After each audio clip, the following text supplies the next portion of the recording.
I think reading the script for the first time, I was just thrilled. I think what they've managed to do at all stages is keep it surprising without feeling forced. You know, I think that's a really hard balance to strike, and I think that JJ and Chris really did a fantastic job about just keeping the surprises coming, but it all feeling part of the universe. You know, so I was thrilled when I read it, and yeah, proper page turner.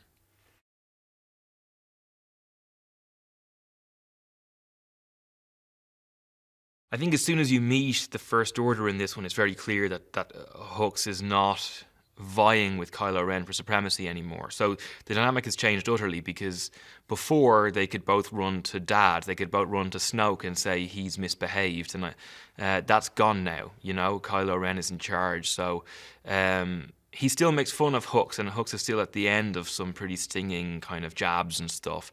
But I think Kylo Ren is just not concerned with him anymore. You know, he's kept him there because it's easier than losing him. But I think he's suffering silently, I think.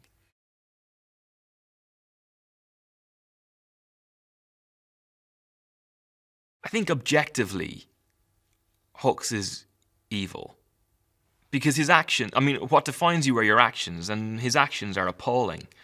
Despite the fact that some of them end up working out for the good side, his actions over the course of 3 films is just like, there's many people died because of what he did. So I don't think you can think of him as a good person. And he did it all for personal glory and for because he was scared of something that was different. So yeah, I think objectively he is about as bad as a person can be. But he thinks he does it for the right reasons, you know, but it doesn't make it right.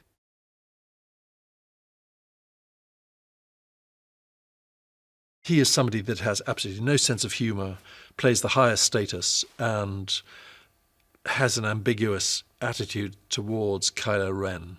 And I think, like all very ambitious people, and somebody who is of a certain age, which he is, there's a feeling that he is out for himself and would kill or do whatever was required to get ahead. So utterly ruthless and, you know, working while apparently giving, you know, obeisance to Kylo Ren. I had no doubt in my mind that he thought, well, he could do a better job. So I suppose that's the nature of these kind of men.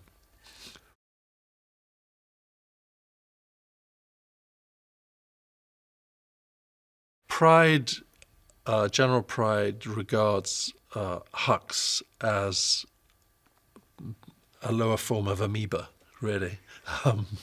Just barely worth bothering with.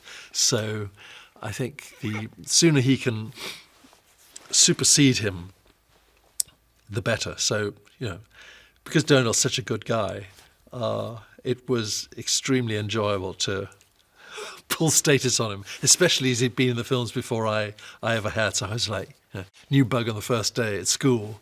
And he was, yeah, we've done all this. And I said, you know, the dialogue, how do you learn this dialogue? With some of it's like, techno speak. And he said, oh, don't worry about that. So he was very welcoming and encouraging.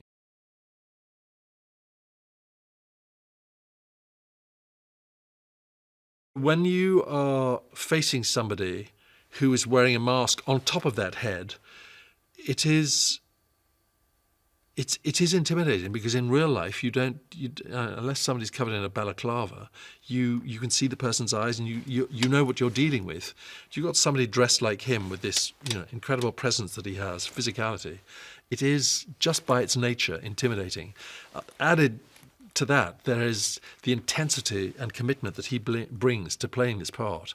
So the combination of the two make for an intimidating presence. Hi guys, here's today's Daily Fact. The Star Wars saga is known for its special effects, but many famous sounds were actually made from an odd mix of noises, such as the lightsaber noise from TV hums, Chewbacca's voice from a mix of bears, walruses and various dying animals, and also Ewoks speak Tibetan and Nepalese. Remember to click below to subscribe or on the side for more great content.